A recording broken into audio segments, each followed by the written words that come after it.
खऱ्याला खरं आणि खोट्याला खोटं म्हणणारी अख्खी पिढीच नष्ट झाली आहे का?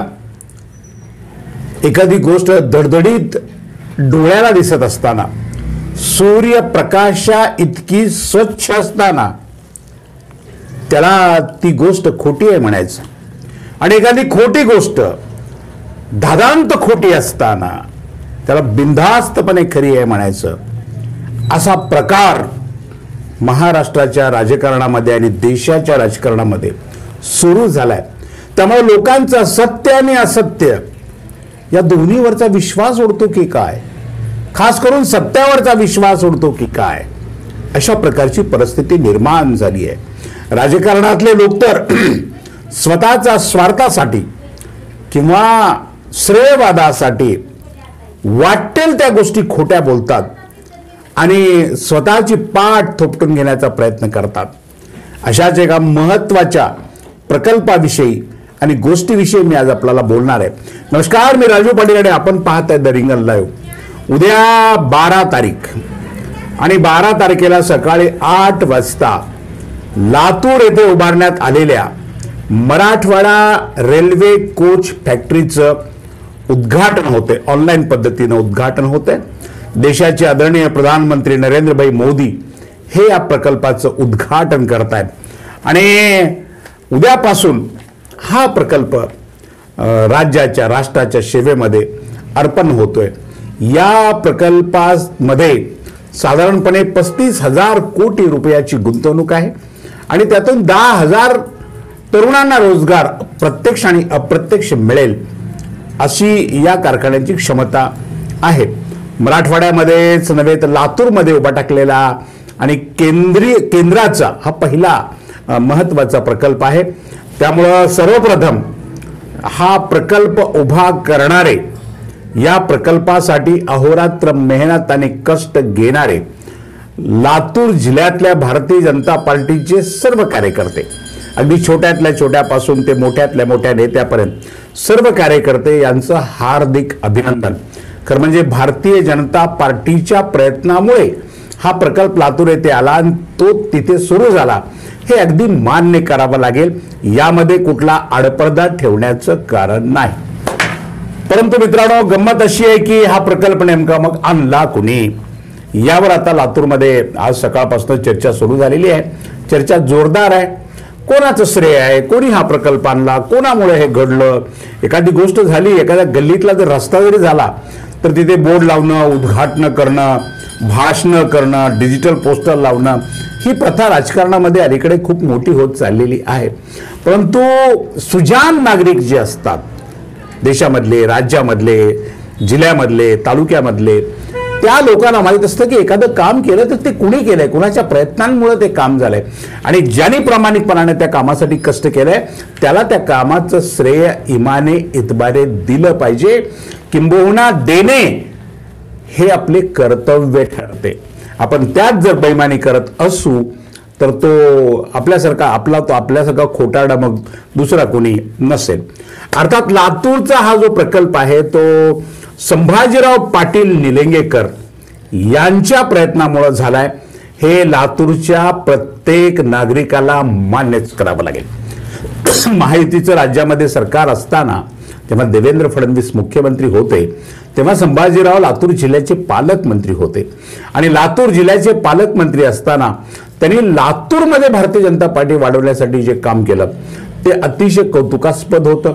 अगदी शून्यातून लातूरमध्ये त्यांनी भारतीय जनता पार्टी वाढवली आणि लातूर महानगरपालिका जिंकली. तेवढ्यावरच ते थांबले नाही तर त्यांनी लातूर जिल्हा परिषद सुद्धा जिंकली आणि असंख्य संस्था लातूर जिल्ह्याच्या जिंकून लातूर जिल्ह्यामध्ये भारतीय जनता पार्टी एक मजबूत पार्टी म्हणून उभा केली. तेव्हा या सर्व कामाचं बक्षीस म्हणून त्यांना काही देण्याचा शब्द देवेंद्र फडणवीस तत्कालीन मुख्यमंत्री यांनी दिला होता आणि मग हे सगळं काम झाल्यानंतर म्हणजे सर्व निवडणुका जिंकल्यानंतर संभाजीरावांनी देवेंद्र फडणवीसांच्या शब्दाची आठवण करून दिली की तुम्ही मला काही बक्षीस देणार होता, हे काम मी केल्यानंतर लातूर जिल्ह्यामध्ये भारतीय जनता पार्टी वाढवल्याच्या नंतर या शब्दाची आठवण करून दिली आणि देवेंद्र फडणवीसांनी बरोबर आहे, तुला म्हणजे तुम्हाला काय पाहिजे ते सांगा, आम्ही आता आपल्याला देतो म्हटल्यानंतर संभाजीरावांनी स्वतःसाठी काही न मागता माझ्या लातूर जिल्ह्यामध्ये केंद्रीय किंवा केंद्राचा जो एक प्रकल्प होऊ घातलेला आहे बोगी कारखान्याचा, रेल्वेच्या बोगी कारखान्याचा, हा प्रकल्प लातूरमध्ये व्हावा आणि त्यासाठी भाऊ आपण प्रयत्न केले पाहिजेत आणि त्यासाठी आपण मला सर्व सहकार्य केलं पाहिजे, अशा प्रकारचा शब्द त्यांनी फडणवीसांच्याकडनं मागितला आणि फडणवीसांनी सुद्धा मोकळ्या मनाने संभाजीरावांना हा शब्द दिला. आणि इथून 17-18ची गोष्ट आहे, 2017-18ची गोष्ट आहे, इथून या कारखान्याच्या हालचालीला सुरुवात झाली. आणि मग त्यावेळी तत्कालीन रेल्वे मंत्री पियुष गोयल यांचे आणि संभाजीराव पाटलांच्या कुटुंबाचे खूप जवळचे संबंध होते, आपण सर्वजण जाणता.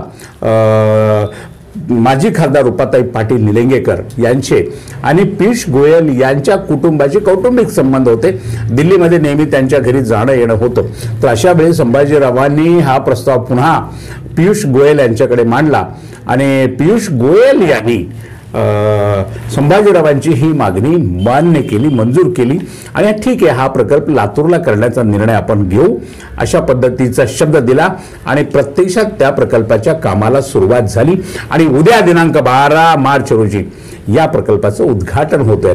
अर्थात आता संभाजीरावांना याचं श्रेय द्यायचं म्हणजे नेमकं काय करायचं, संभाजीरावांचं अभिनंदन करायचं. संभाजीरावांनी लातूर जिल्ह्यामध्ये एक मोठं काम केलेलं आहे आणि लातूरच्या तरुणांना रोजगार देण्याच्या संदर्भामध्ये संभाजीरावांनी केलेल्या कामाचं कौतुक आहे. त्यामुळं सर्व लातूर जिल्ह्याच्या वतीनं, सर्व जनतेच्या वतीनं आपण सर्वांनी त्यांचं अभिनंदन केलं पाहिजे. आणि म्हणून पुन्हा एकदा तुम्हा सर्वांच्या वतीने संभाजीरावांचं हार्दिक अभिनंदन.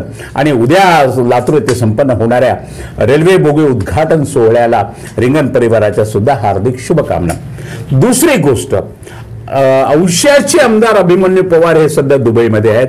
त्यांना एक पुरस्कार मिळालाय आणि तो पुरस्कार स्वीकारण्यासाठी ते संपूर्ण कुटुंबासह दुबईला गेलेले आहेत. उद्याच्या उद्घाटनाची तारीख जाहीर होताच औष्याच्या आमदारांनी अत्यंत तातडीनं दुबईमधून एक लाईव्ह केलं आणि या लाईव्हमध्ये या बोगी कारखाना जो लातूरचा झालेला आहे, रेल्वे कोच फॅक्टरी, हा माझ्या प्रयत्नामुळे झाला, माझ्यामुळे झाला, अशा आशयाचं एक छोटेखानी भाषण लाईव्ह केलं.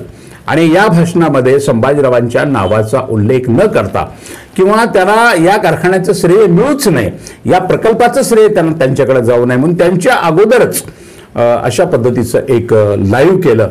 आणि त्या लाईव्हमध्ये त्याने आपल्या पक्षाचं, आपल्या नेत्यांचं, स्वतःच्या प्रयत्नांचं, लातूर जिल्ह्यातल्या कार्यकर्त्यांचं कौतुक वगैरे केलं. ते लाईव्ह आपण ऐकणार आहात सोबत.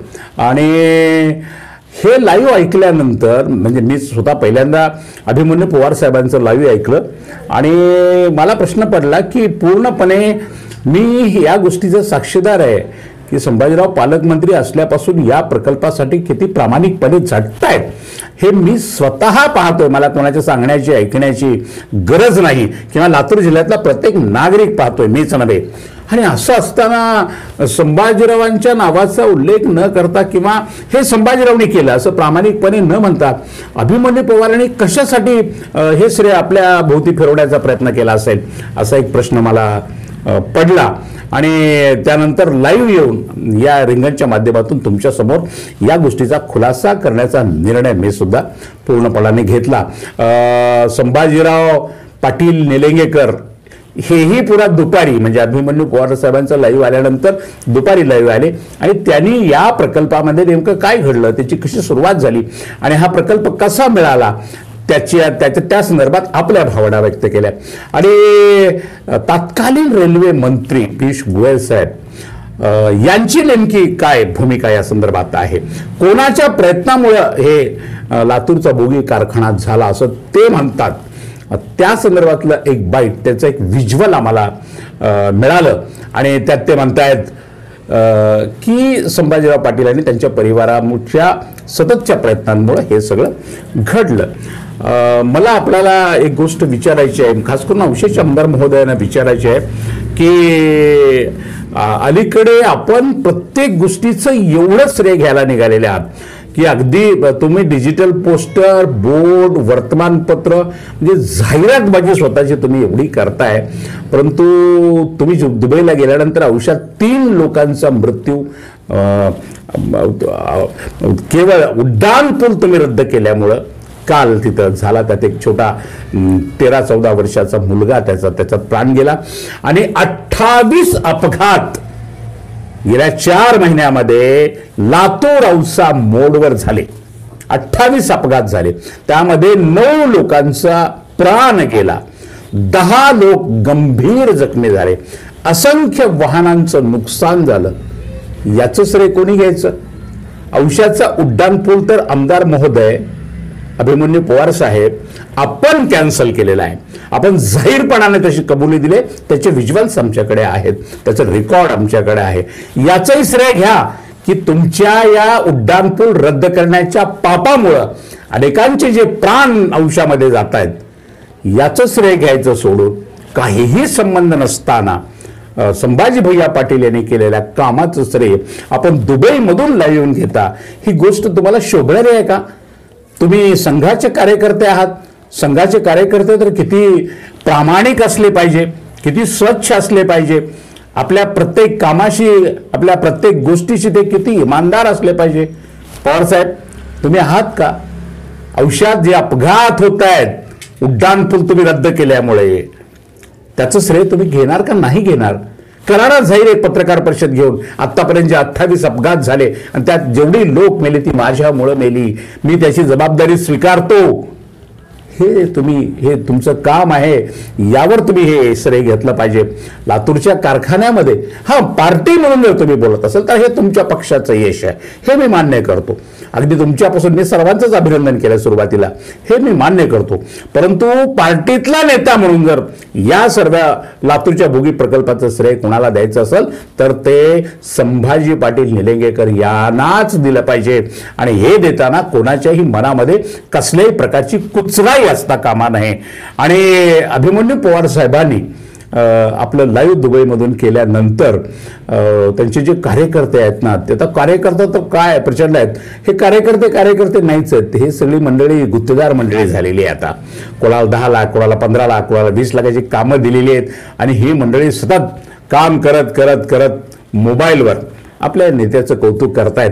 मग असं घडलं म्हणजे जुनी एक म्हण आहे की बाळ एकाला होतं, बारसं दुसरंच घालतो, पाळणा तिसरंच गातात. अशीच परिस्थिती या प्रकरणामध्ये झालेली आहे. परंतु लातूरच्या बोगी कारखान्याचं खरं श्रेय हे केवळ आणि केवळ संभाजी पाटील निलंगेकर यांनाच आहे. दुसऱ्यांनी ते श्रेय घेण्याचा प्रयत्न करू नये. आज इतकंच. अशाच महत्वाच्या गोष्टीवर रोखोक भाष्य ऐकण्यासाठी पाहत रहा रिंगण लाईव्ह, आवाज महाराष्ट्राचा.